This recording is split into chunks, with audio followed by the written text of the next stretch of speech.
health of a company can only be as good as the mental health of the business owner or owners. If you don't pursue creative outlets, destructive outlets will come in. Like if all the ideas come from me, the company's going to be boring. You know what I'm saying? Like, I don't know.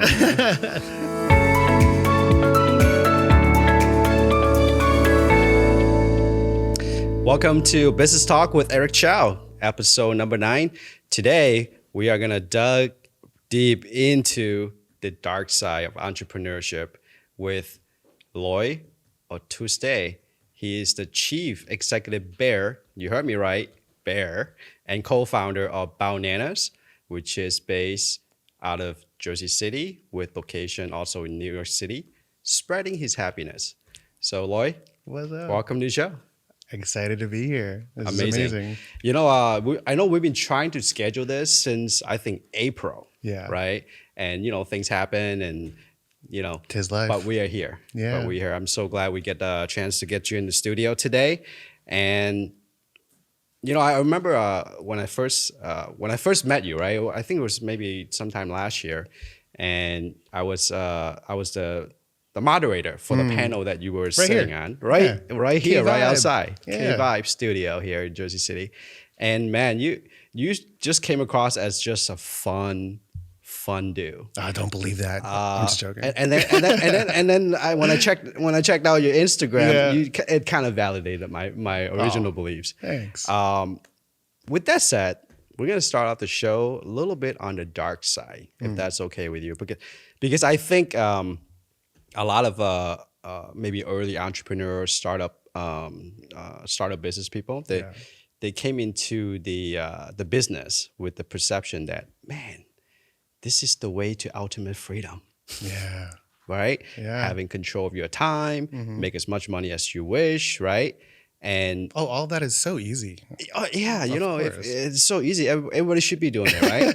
Yeah. But we want to dig into the dark side and the reason I'm doing it because you have the personality to make it somewhat entertaining. Oh, do I? Oh, I thank you very much. You're very kind. I appreciate that. So let's get right into that. Sure. You know, some of the I think the topics that really haven't been talked about, right? Such as like mental health, right? How entrepreneurs are struggling with that. Maybe even you know, kind of in a kind of lonely way, right? Yeah. And then you know also learning and struggling to become the boss instead of working for a boss. Yeah. Right. And then balancing work-life stuff, especially when you have a partner or spouse in the business with you. Yeah. In fact, the co-founder of Baonanas is your wife, Trisha, right? Better half, yes. And just let's just start with that, and then we'll get into other dark. Oh yeah, secrets. I know. Ooh, the dark stuff of entrepreneurship. I mean, you know, I'm sure everyone sees online about how hard it is and how difficult it is. And I think the topic that people don't talk about enough, whether they're gatekeeping it or they're just not that, I don't know, open to talk about the difficult things of entrepreneurship, is the mental health aspect of it, you know? A really good mentor of mine, an advisor of mine, once said that the health of a company can only be as good as the mental health of the business owner or owners. And the last 9 years of doing this thing, I've seen time and time again about like how true that is. We've been tested many times in the past, and you've been in business for 9 years, right? 9 years, almost a decade. I was a kid when we started this thing. You're still a kid. I had more hair when we started this thing, man. Like I was how old was I? I was 23. My wife was 21. 23. Yeah. Wow. Back in 2014. And you know, I think the thing that's helped us really with our not only our mental health but also just building this company is we really centered it on our values. You know, we really took time to sit down and be like, what do we value? What do we prioritize? What's important to us? And how do we build a company and a team that helps us stay as centered as much as possible? That aligns with the value. Yeah. Because, you know, they say like, who you surround yourself with, you're an average of the five, you know, like all the stuff you see. Like, and it's true, right? It's true, though. I mean, I think we spend probably more time with the people that we work with than our family sometimes, Yeah, right? yeah. And, and I'm sure you know this too, Eric, where entrepreneurship, it can be a very lonely road. It can be a very lonely journey. Most people don't get it. Your operations, your marketing, your finance, your HR, your everything. And with that comes a lot of pressure, comes a lot of just really just trying to stabilize yourself so that you can stabilize the company. And that's where practices, I think, mental health practices really come into play. I'm going to take a sip of this delicious iced coffee you made for me earlier, by the way. Thank you very much. So while you're taking a coffee break here, like, are there any like practical stuff that you do to maintain the healthy mental space? Yeah. So there's a few things. What I'm constantly chasing is just trying to be present and states of flow. And a few things that I do Brazilian jiu-jitsu, I do hip hop dance, I go to raves, and I think the most important thing is quality time with the wife and just finding wherever we can to just be, and I used to think I'd have to work 80 hours a week to be like a good entrepreneur and be successful. But I've come to learn that you do 80 hours, you burn out, you stop showing up for your wife, you stop showing up for your team, you stop showing up for yourself most of all, Yeah. And once you prioritize the business over your mental health, again, what my mentor said is true, right? Like your mental health goes down, the business goes down, and yeah, and I think it's the juggle of how do we keep doing the things that matter most to us so that we can show up as an entrepreneur and as a business leader for our team. Absolutely. Yeah. You know, like maybe we can step back just a little bit, right? Tell us a little about the story of Baonanas. Yeah. and how you began that journey, because I think that's, really you are building a multi-venture Yeah. company with one simple hashtag, Yeah. which is I think it's an amazing story. So Thanks. share with us. Yeah, sure. We started in 2014. Not at all our plan or our idea. I was 23, my wife was 21 at the time, and one day on a spring afternoon, I walked to my car. I see that there's a dent in the back bumper. It was hit and run in the middle of the night. My yellow Subaru, her name is Ella. I love her to death. And at the time we were just like, well, we were broke college kids, and we were just like, okay, like it is what it is. I can't afford to fix this car. So life goes on, And at the time I was taking like 6 college classes. I was actually pursuing my psychology degree, pre-occupational therapy. I was supposed to be an OT in an alternate reality, an alternate life. And a month later, I invite a few friends over because I missed hanging out. I was so busy with school. I didn't really have much time for like socializing. And I made Trisha's rendition of banana pudding as an excuse to have them come over. And we might have done some plants that make you really hungry and that allow you to kind of have some creative ideas and creative juices, in a safe environment. And it was during that time where some of the deepest talks I've ever had in my life have gone down with some really good friends of mine. And on that day, a friend of mine was just like, hey, why don't you sell this stuff and like fix your car, And it was a joke. And then the joke like became an idea. And then next thing you know, it became a hashtag. And then we took to Instagram with the hashtag Baonanas, which is the name of your company. It's the name of our company.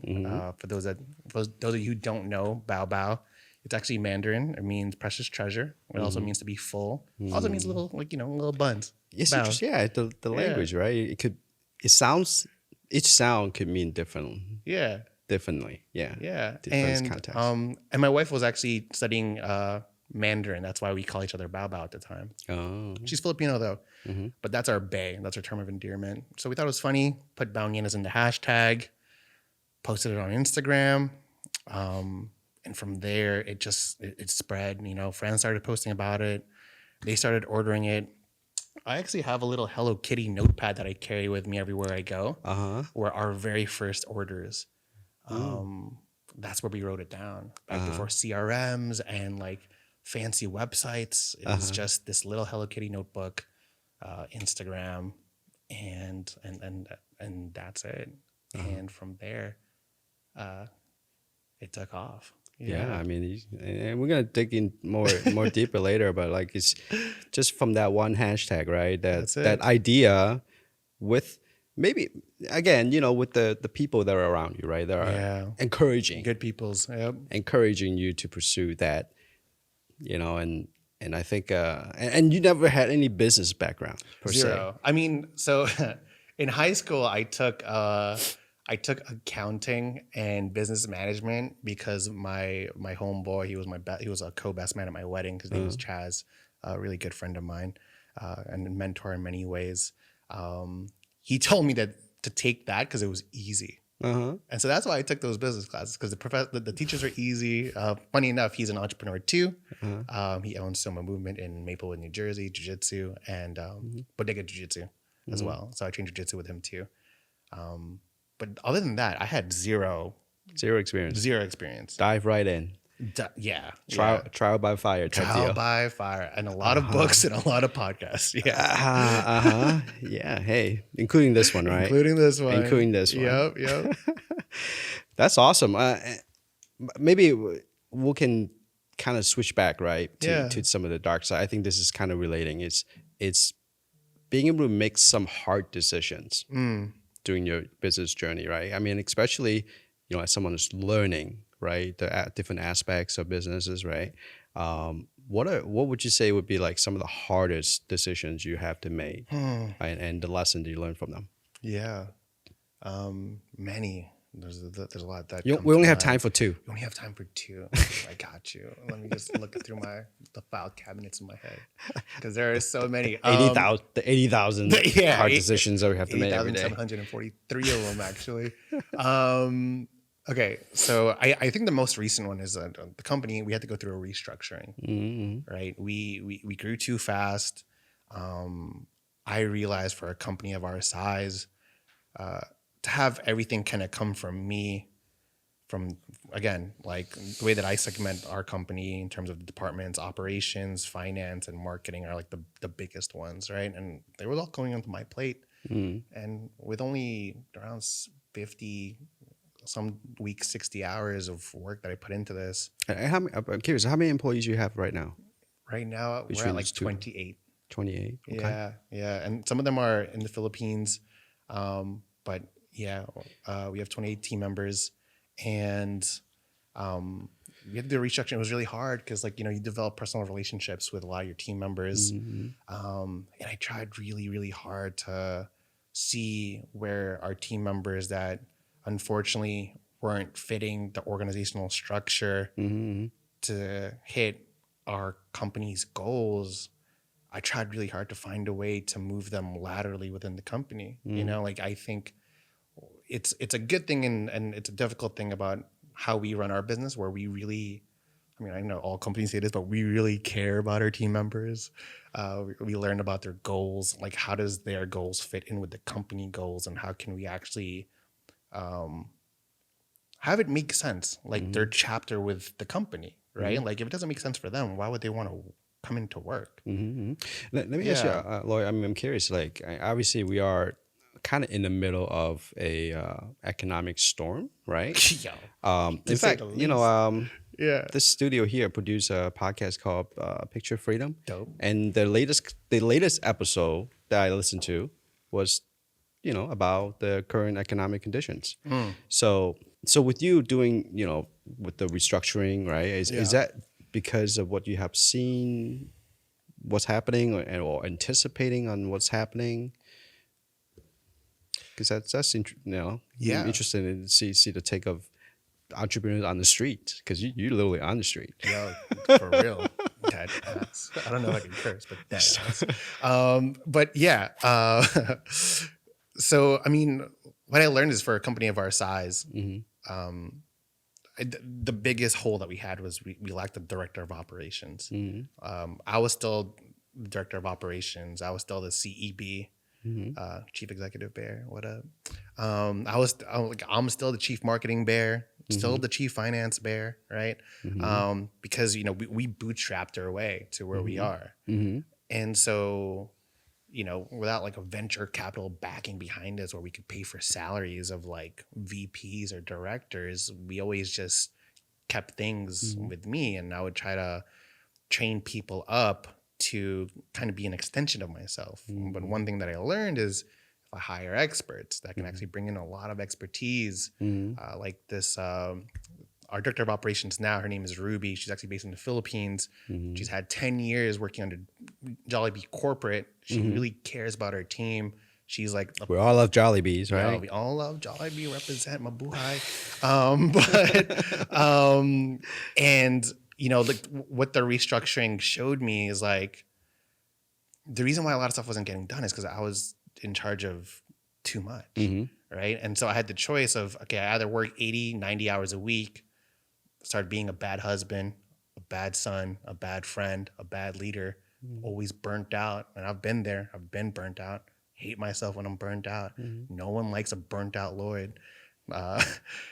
You can tell by looking at your Instagram, though. Yeah. You should post some burned out stuff on there. I think that would be fun. Oh man, I do with my close friends. Like how Instagram has a Like close how you friends? smash some windows and your windows, not anybody else's. Yeah, no. Just some drywall. No, I'm just joking. I'm joking.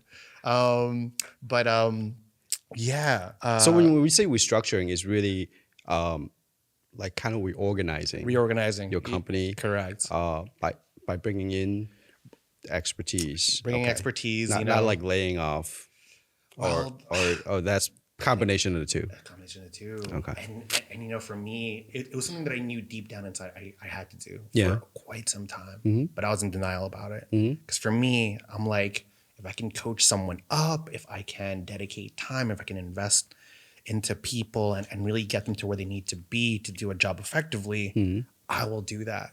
Right. Yeah, I think this is, I don't know if you agree or not, but like, I think during the economic storm, right, that's probably the best time to lay your foundation when the storm clears.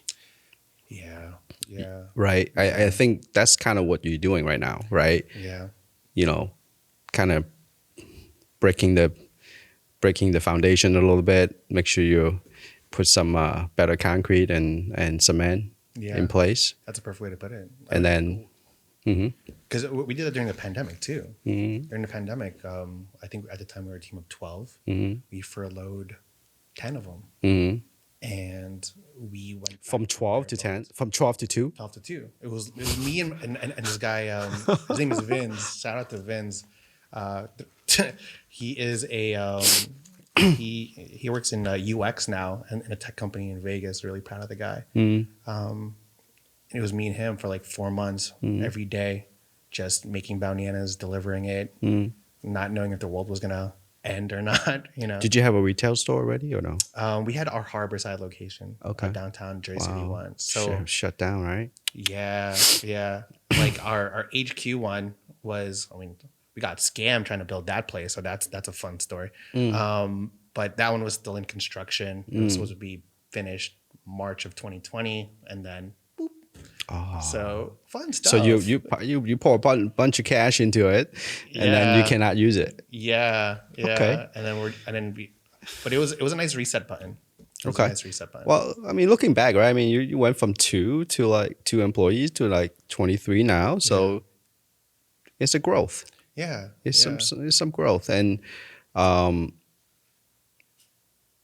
so what from the restructuring, right? What what lesson you can impart on the audience? Yeah. I think the biggest lesson, honestly, is just like know how much bandwidth you have, Mm-hmm. know what the company needs, what you need, and what you can realistically do. Mm-hmm. Mm-hmm. Know your capacity. Yeah, because like I'm a Or be realistic about your capacity. yeah, like that's why my wife is like perfect for me because I'm a huge dreamer. Yeah. And then she And helps you go, bounce go, me. go. Yeah, yeah. And for me, I was like, yo, like if I just invest more time into them and really train them up to where they need to be, they could do it well. But I only have limited hours in a day, and when you have someone with like years of experience doing something and you can bring them in and they even know more than you do, right? Because like Ruby, like she has more experience than I do in operations, Mm-hmm. Mm-hmm. right? So she's adding so much value and so much more new ideas to the team, Mm-hmm. and she can listen to the team and really make the changes that they're asking for a lot quicker than I could, just because that's her only focus. Mm-hmm. I would probably say that's the biggest lesson that I learned. It's like you can hire experts. You don't have to do it all Mm-hmm. yourself. Right, right. Yeah. Let's talk about this journey to franchising, because you are. I think you first mentioned it maybe back in March or February when we talked. Yeah. How's that going? First of all, congratulations. Thank you. Franchising so far is going pretty well. We are. I can't spoil anything, but Are we even able? Should we even talk about this? yeah, no, we totally could. Hey, I sent you the outline Oh, I ahead know. of No, time. we're good. We got to cut all of this out. I'm just joking. Franchising is going really well so far. We have two really, really strong candidates to open up, and hopefully all goes well. And you'll see new Baonanas locations in 24. Oh. And the whole process with franchising, I think what it taps into is what I love the most about my job. Obviously, entrepreneurship, being a business owner, like most jobs, there's stuff that I love, stuff that I hate, You can curse. We're gonna beep it out. stuff I can fucking hate, but that's just life. Like, not everything is 100% like perfect, right? Well, that's the part I love about you. In fact, when we did the panel, I think you dropped some bombs there. Yeah. But good that it wasn't recorded. But here we have some control. Cool. I love it. You can bleep it out. That's fine. That's cool. But and so the thing that I love the most about my job is really learning people's stories, really learning their why, because it helps me feel my why, and having an opportunity to teach folks how to be an entrepreneur, how to build a business where the values are at the center, on how to build a team that shares those same values and that will only help push you to be a better person, a better leader, a better entrepreneur.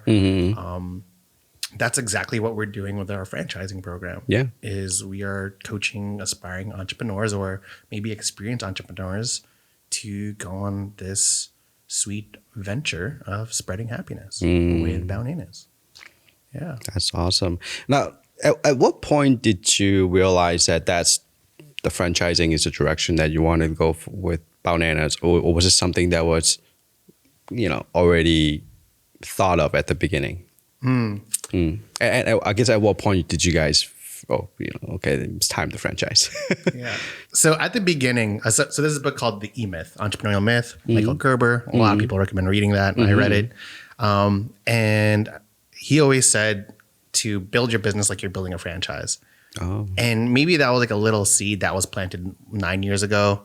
And his whole thing is, if you develop systems, you write down what you do, that's how you can systemize it, train folks properly, and one day be able to, kind of do what you want to do in business, right? Like That's how you scale. yeah, how you scale and how you do the job that you actually want to do. And so, ever since day one, we've always been doing that. And it was actually a good friend Another mentor of mine, his name is Desi Saran, Sweetberry Bowls founder, CEO. Shout out to you, dude. Thank you for everything.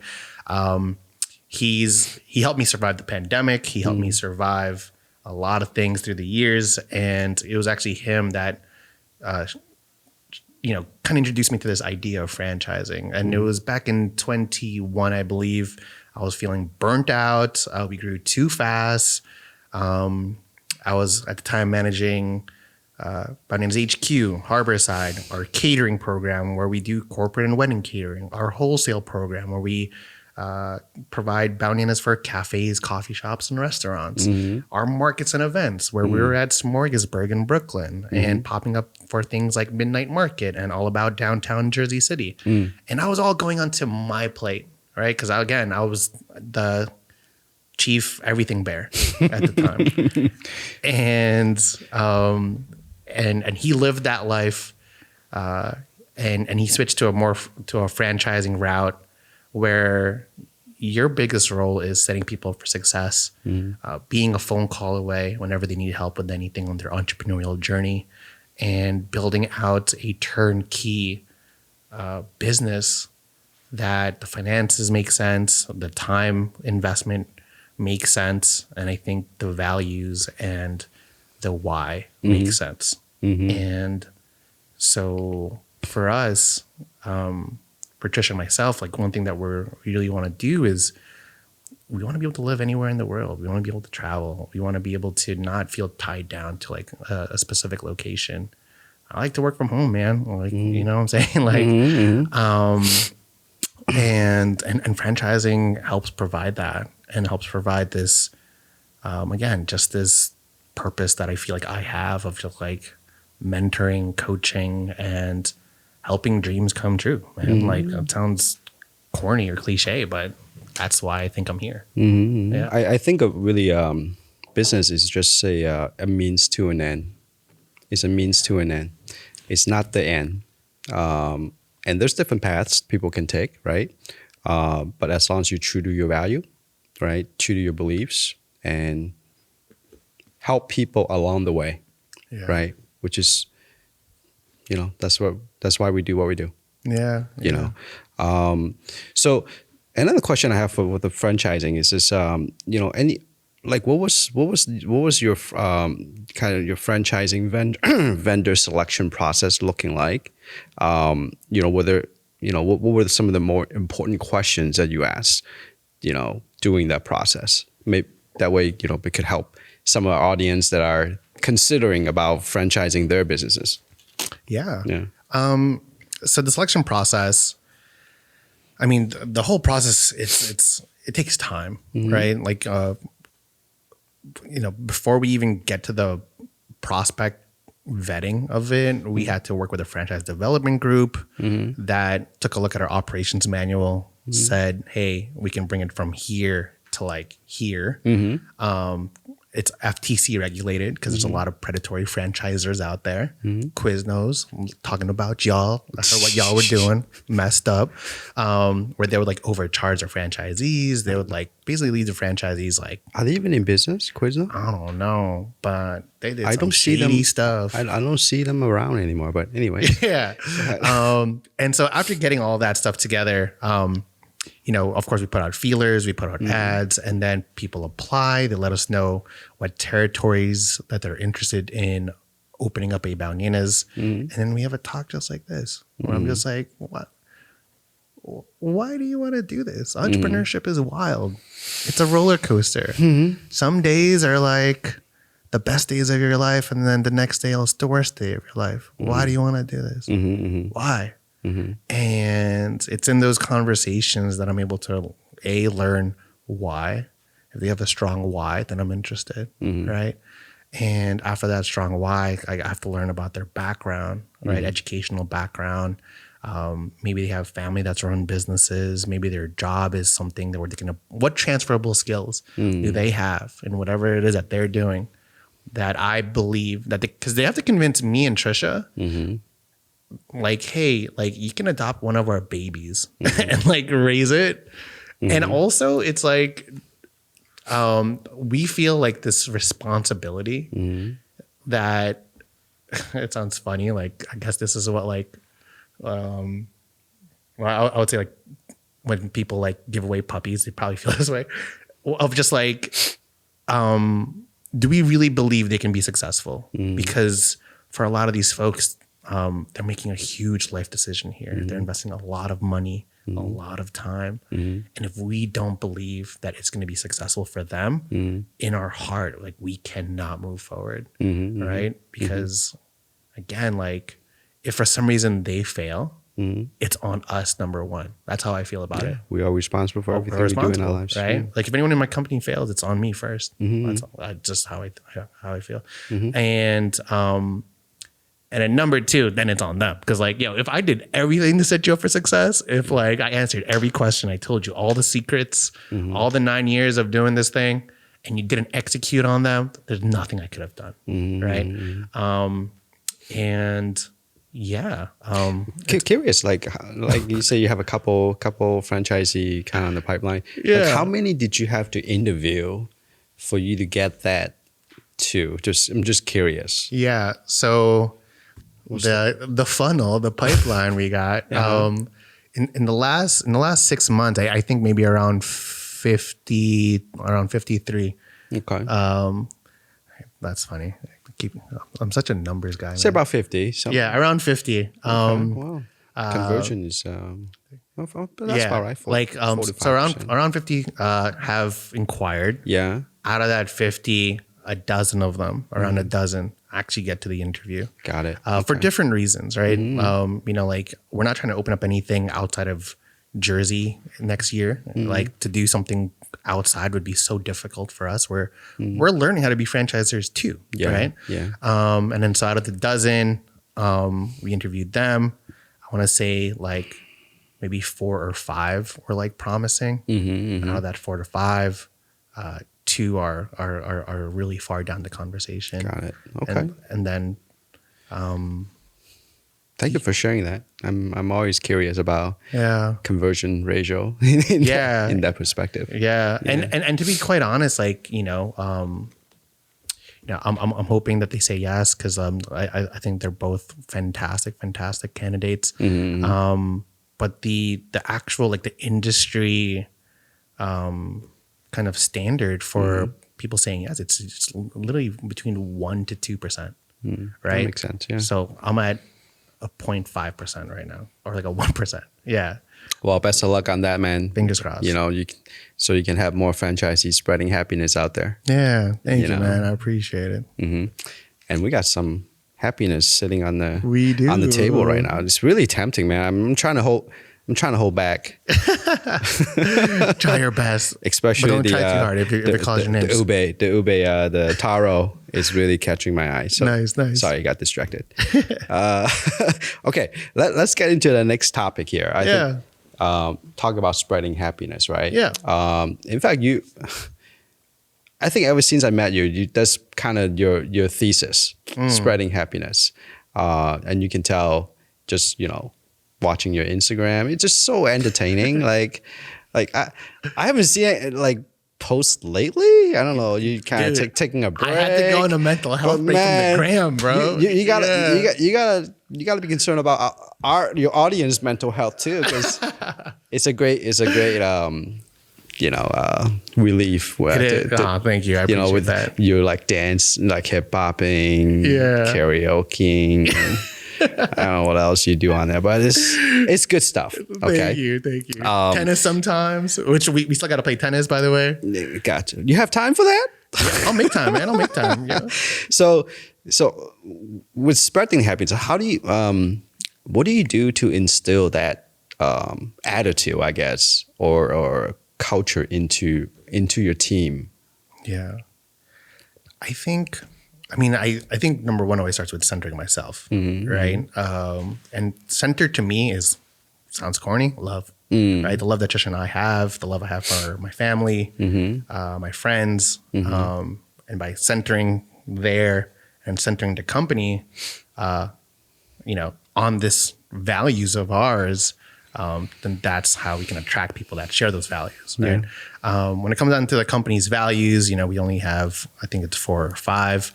The first one is practicing gratitude and self-care, right? So it's like little things like at the end of every leadership meeting, we all talk about one thing we're grateful for. You know, no matter how dark the meeting can be or how difficult the conversations can get, we always have to end with that. Encouraging creativity and initiative, right? A mentor of mine once said that if you don't pursue creative outlets, destructive outlets will come in. You know, Is that your what they call the one wild idea thing that you guys have going on? I guess so. Yeah. Like I think you mentioned something about being in a meeting and someone you asked for the what's the one wild idea? Yeah. Because like if all the ideas come from me, the company's going to be boring. You know what I'm saying? Like I don't know. like, but I appreciate it. Sorry. But like, you know, we always, we want the company to be a palette for our team to be creative. Cause I think everyone got a creative in them, to be honest with you. I just don't think everyone has an outlet for it. You know, whether it's media, whether it's like, I don't know, like martial arts is music, right? Yeah. And then so, you know, our other core values, constantly improving, but knowing that you are enough. That's a big thing. Where it's like, we're in this culture of like, I always got to be better. I always got to work on myself. But then there's like this lack of like self-love there and like self-worth. You know, it's a journey. It's fine. Last one is just being Baonanas, which is, what are your passions? Like, what are you Baonanas for? Right? Like, who are you Baonanas for? Like, do that. Whatever that is. And I don't have the answer. Like, people got to look into themselves and like answer that question for themselves. But then I find like the more we spend our time on that stuff, then the more we feel like ourselves. And so we just try to do little things in the company where the kinds of conversations that we have, they're all centered on this. You know, our meetings are all centered on this. Even how we hold people accountable. And our structure for having these difficult conversations, that's all like baked into how we do everything. And I think that's why like people stay for 2-3 years. Like our turnover rate for a restaurant industry is like, it's pretty low, you know, and I'm really proud of that. And I'm really happy about that. Good job. Yeah. Amazing. I think your team appreciates that, right? I hope so. When you're consistent on your beliefs with your congruent, I guess, your beliefs with your behavior, you know, that's when people they might not like it, but they will respect it and they will appreciate it. Yeah. Right. Yeah. So cool. What's the next thing? Let's see. Oh, some HR stuff. I think this part of the culture, right? You know, I think you talk about some best practices for hiring right and also employee engagement. So yeah, let's see, hiring right. I mean, I think I talked about quite a bit about this, but I think the biggest thing is learning about what are their goals, what are their long-term goals. How does what if someone doesn't have long-term goals? Oh, that's rough. I'm not gonna lie. For me, that's a red flag. Okay. Yeah, like because, and this might sound messed up, and I'm gonna say it anyway. What if they're trying to find themselves? I know. That's my long-term goal is to find my long-term goal. Yeah. Shoot, man. Then like, not for nothing, that's a lot of pressure, and I don't know if like we're the right fit. Okay, right. But what I have heard is like in the past where it's like I don't really have long-term goals. Yeah. But I just want to work somewhere that I feel good, the team is good, and that's it. And you're okay with that? I'm okay with that, right? Because look, like, you know, like I started the company when I was 23. From 18 to 22, I had no idea what I wanted to do with my life. I tried to go to nursing school, failed out. I tried to go to nursing school again at a different school, failed out of that. Of course, Filipinos, mabuhay, fucking, Mabuhay. nursing, man. And so which is why it's funny because like I figured out my purpose at 22. The business came to my life at 23. Yeah, 2014, 23. Had that car accident happened a year before, 2 years before, where I was still like lost, none of this, I wouldn't be here right now because I was lost. Like I didn't know what I want to do with my life, right? And so I'm always gonna have a soft spot for folks that don't know what their purpose is yet. I think it takes time. Some people know when they're born. Some people live their whole life without ever learning. Yeah, like in some way, I think it's okay. It's okay if you don't know what you want to be yet. Yeah. In fact, we're, especially for, I think even people in the 30s and 40s, they feel this pressure like, oh, I gotta be a certain point at this age, blah blah blah, right? I have to have it all figured out. You don't really need to have it all figured out. Yeah. But you have to be open. You have to be open to explore, to try, to fail, to learn, to improve. I think that if somebody who tells me that they don't know what they want to be, that's awesome. Yeah. But what makes you happy? Yeah. What do you enjoy? What do you want to explore? I think those, and that's part of loving someone, right? Yeah. Loving them for who they are, not for who they can become, right? A coach will love you. They will not. They cannot love you for who you are. Because they see what you can become. But somebody who say a friend, for example, right? They always love you for who you are. Yeah. Regardless of where you want to go. And I think a true friend is somebody who believes in you, regardless of what direction you want to go. And I think it's a different thing when you're loving someone and believing in someone. I think part of being the leader of the company, right, is really believing in your people. Yeah. Regardless of where they're at.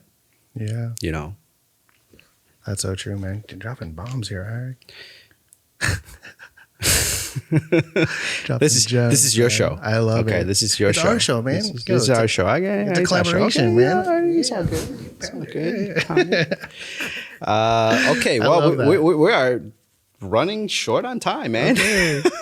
we got maybe time for maybe one more question if that's okay, right? One more topic.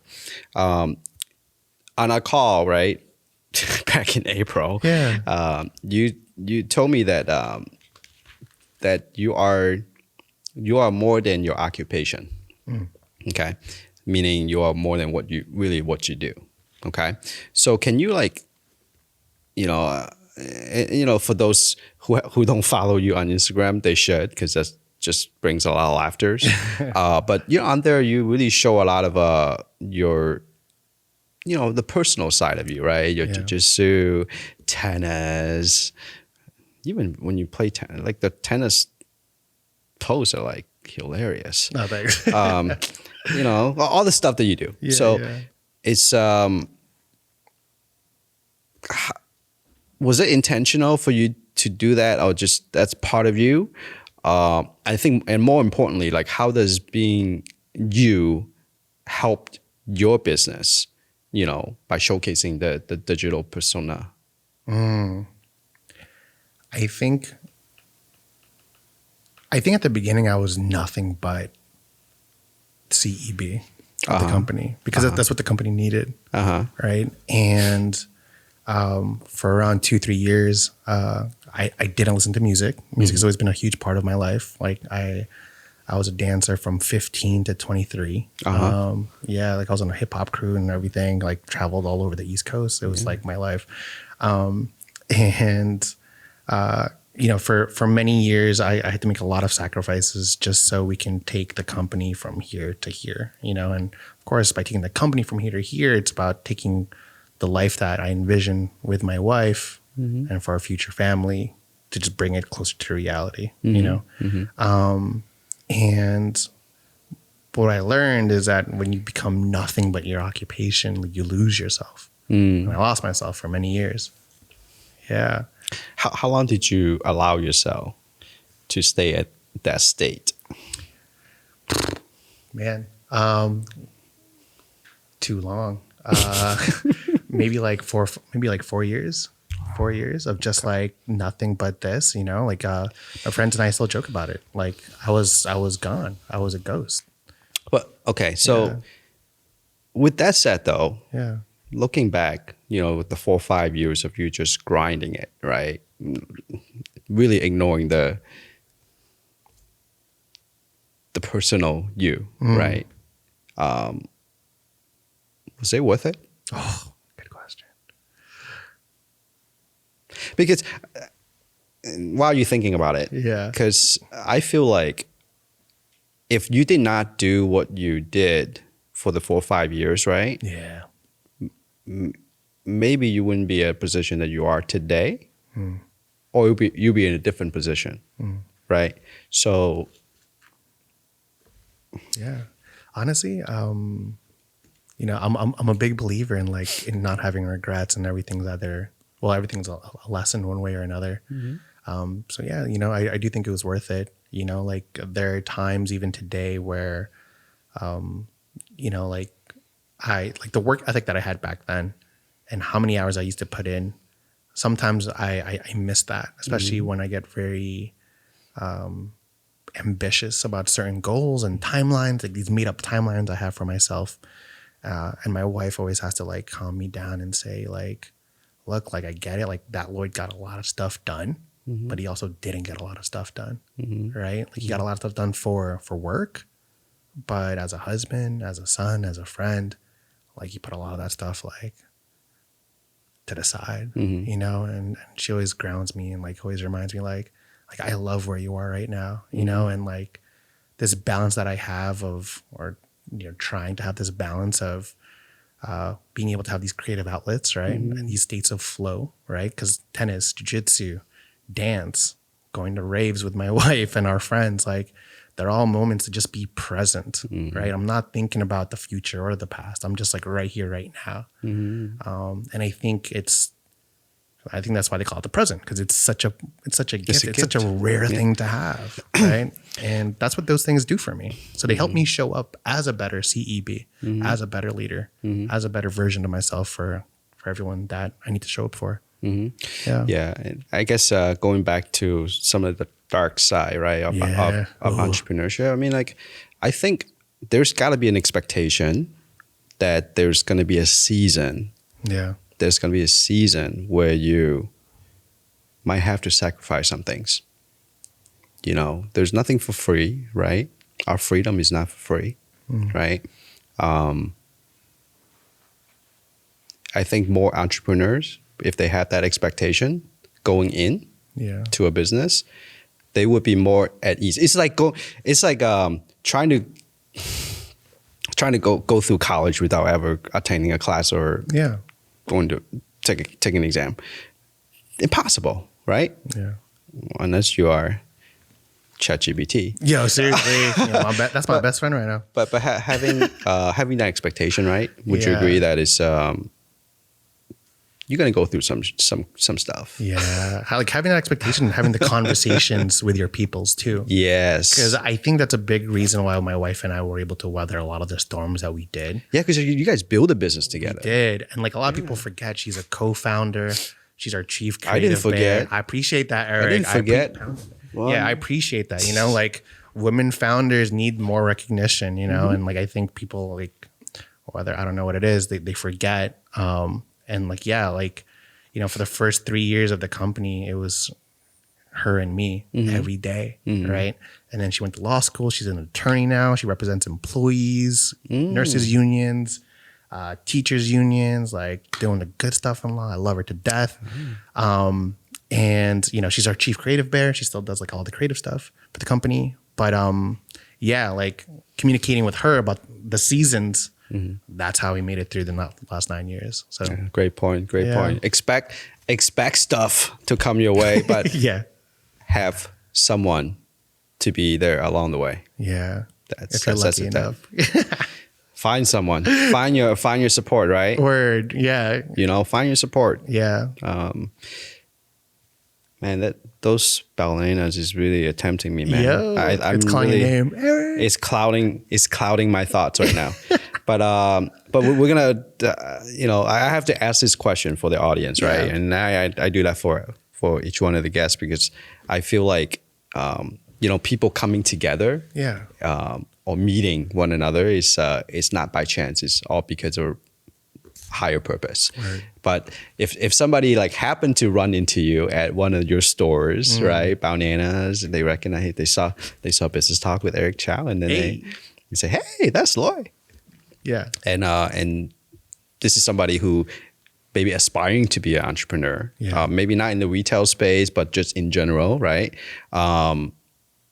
What would be one or two major lessons or advice you would give this person that came across, have the fortune to come in contact with you? And you only have like maybe 2 minutes. 2 minutes. Okay. Yeah. Number one, sit down, play one of your favorite songs, and just write down the life that you envision being a business owner. What does that look like to you? Are you in there 9 to 5, Monday through Friday? Do you want to work at something 24/7? I don't know why you would, but if that's what you want to do, sure. Right. And just live a week in the life of, I own a business. This is what I do. This is my life. Right. Like if you're walking a dog in the morning, if you're having dates with your significant other, if you're traveling once every 3 months or whatever it is, like visualize that first. Right. Because the whole thing is making a roadmap to that. And if you don't understand that, then you're just traveling without. You're just reacting all day long. Yeah. There's no North Star for you to guide you through the everyday decisions. That's number one. Number two, I would probably say, why? Why do you want that? Why do you want to start a business? And then ask yourself why like 5 to 7 times. And then you'll find deep down like your why. And only after doing these exercises can you look to say, what product can I sell? What service can I do? Like, how much money do I need to make to like pay for my bills? How much money do I want to make to, be profitable and to have a lifestyle that supports that, right? Yeah. But without that, like, don't even, in my opinion, don't even start. Because without centering yourself on that stuff, you're just like what you said, you're just reacting. And you're going to find yourself lost in the middle of the ocean because you just never figured out your why. It's amazing. Oh. Yeah. I have a habit of writing a business plan, a simple two-page business plan every year. And I think that really helps me guide, what you just talked about, right?